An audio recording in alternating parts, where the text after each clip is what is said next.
Bienvenue dans La Foi en marche, un programme présenté par Pénure pour une foi qui avance, qui refuse la stagnation et qui produit des résultats visibles. Exhortation prophétique, message puissant sur le combat spirituel et sur le réveil spirituel. La foi en marche, quand la foi passe à l'action. Et aujourd'hui, dans La foi en marche, nous parlons de paralysie du sommeil, mes expériences personnelles. La paralysie du sommeil n'est pas un phénomène nouveau, contrairement à ce que certains veulent faire croire. Et je veux commencer par partager quelques témoignages personnels de mes propres expériences. Premièrement, à Ada Palm en 2003. Pendant que je servais comme missionnaire à Ada Palm est une plantation de palmiers appartenant au gouvernement, située dans la zone d'Oaji, dans l'État d'Imo, au Nigeria. Cette communauté était tellement réputée pour sa méchanceté qu'il n'existait aucun témoignage d'un ministre de l'Évangile qui y soit allé et en soit ressorti avec son mariage intact, à cause du très haut niveau de séduction par des moyens diaboliques. J'ai rencontré de nombreux pasteurs dits de sainteté vivant avec plus d'une femme. Le niveau d'analphabétisme était extrêmement alarmant, au point où l'on pouvait voir une fille de 18 ans encore, en deuxième année de primaire. Dieu s'est servi de moi pour accomplir de grandes choses, et je libérais beaucoup de vies des liens sataniques. En une année, nous avons baptisé près d'une centaine de convertis.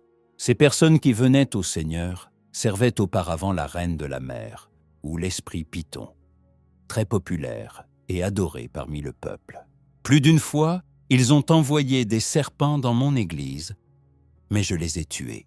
Les séductrices ont lamentablement échoué à me faire tomber. Alors une nuit, pendant que j'étais couché, j'ai remarqué ce que je sais maintenant être une paralysie du sommeil. Une figure féminine glorieuse apparut dans ma chambre et essayait de tourner autour de moi. Le Saint-Esprit en moi l'en empêchait. J'ai remarqué que même si je ne pouvais pas parler, la force en moi combattait et bloquait ses mouvements. Au fur et à mesure que la lutte continuait, j'ai pu m'asseoir et je lui ai ordonné de sortir de ma chambre. C'est ainsi qu'elle est partie. 2. À mon arrivée à Port Harcourt, 2005. Ma famille a déménagé à Port Harcourt en 2005 et un pasteur fondateur d'une église nous a donné une chambre autonome. J'étais avec Joy et mes 2 enfants à cette époque.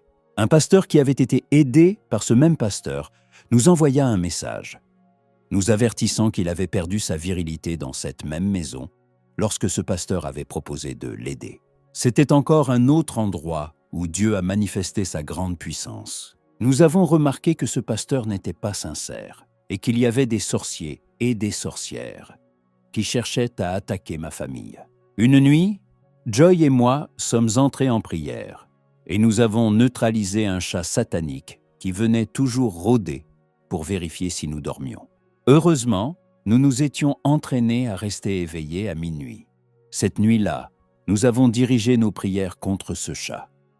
Il poussa un cri sauvage et ce fut la dernière fois que nous l'avons vu. Nous avons découvert que le pasteur qui avait été abusé n'était pas fort spirituellement. C'est pourquoi ils l'ont détruit. Ce n'était pas parce que les forces des ténèbres étaient trop fortes, mais parce qu'il était faible dans l'esprit. 3. Le cas du frère J et un drap usé en bon état. Ce frère est allé au marché et a acheté un beau drap de lit usé en bon état, déjà utilisé, mais encore en bon état. Mais dès ce jour, la famille a commencé à remarquer que quelque chose les oppressait pendant leur sommeil. Ils ont décidé de brûler ce drap après prière. Et ce fut la fin de l'attaque. 4. Vivre sur un ancien sanctuaire. L'emplacement actuel du Door of Hope Christian Center, où j'ai mon bureau et mon lieu de vie, était autrefois un sanctuaire. Il y avait un pasteur qui utilisait cet endroit avant mon arrivée. Le jour où ce pasteur est venu me voir à cet endroit, il a crié et m'a demandé ce que je faisais dans cette localité. Il m'a raconté comment sa femme avait reçu un coup d'une personne invisible et qu'elle était malade depuis ce jour. C'est ainsi que nous avons appris que c'était le site d'un ancien sanctuaire. Son ministère a perdu son élan et s'est effondré à cause de cet endroit. Une nuit, un esprit nain est apparu pour m'attaquer, mais au nom du Seigneur, je l'ai neutralisé. Nous avons totalement conquis cet endroit. Et c'est depuis ce lieu que nous atteignons aujourd'hui le monde entier. Briser une forteresse démoniaque sur un territoire. Comme nous l'avons mentionné dans notre étude, il y a des moments où nous découvrons que des esprits mauvais réclament la propriété d'un lieu particulier, qui se trouve être l'endroit où nous vivons ou où nous avons un intérêt important. Je veux dire, ce n'est pas un endroit qu'on peut simplement abandonner et partir. Voici comment la Bible décrit l'emplacement d'une église et la mort du pasteur qui s'en est suivi. Je sais où tu demeures, je sais que là est le trône de Satan.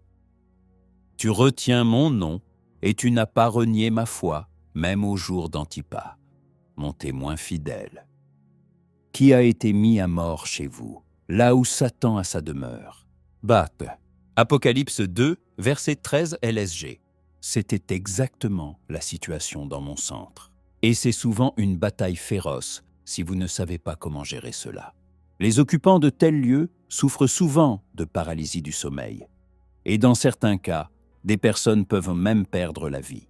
Ces esprits ne nous ont pas seulement attaqués à travers la paralysie du sommeil. Nous avons vu des voisins innocents, mais ignorants, se liguer contre nous pour nous chasser. Certains d'entre eux sont ensuite venus confesser toutes les choses cachées qu'ils avaient faites pour nous faire partir, sous l'influence des esprits mauvais. La première chose à considérer est de savoir si vous avez un droit légal d'occuper cet endroit. Si vous n'êtes qu'un locataire, je vous suggère de quitter le lieu, à moins que celui qui vous a loué la maison ne soit chrétien et intéressé à chasser les esprits mauvais. Sinon, vous perdrez un temps précieux dans un combat spirituel sans direction. Mais pendant que vous êtes encore là, vous pouvez quand même prendre autorité sur le lieu au nom de Jésus-Christ. Si c'est votre héritage familial, comme ce que nous avons dit au sujet d'une sœur plus tôt, alors vous devez faire venir un ministre de délivrance qui comprend les principes de rupture d'alliance et de libération des terres.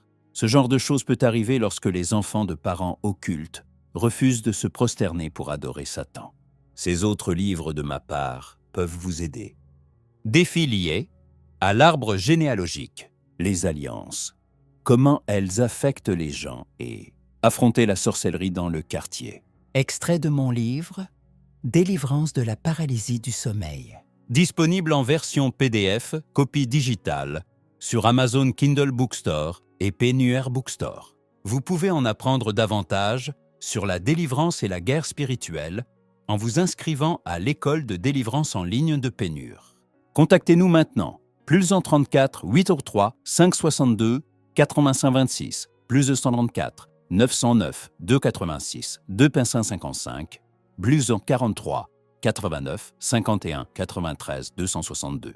Emma, votre frère, Nurnigeria Egmail.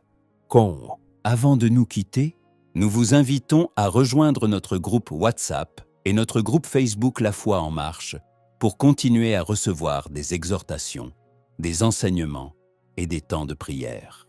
Et surtout, abonnez-vous à la chaîne YouTube La Foi en Marche pour ne manquer aucun message du pasteur Emma et rester connecté à ce que Dieu fait au travers de ce programme. Restez bénis, restez connectés et surtout, laissez votre foi continuer à avancer. Dieu vous bénisse abondamment au nom de Jésus. Amen.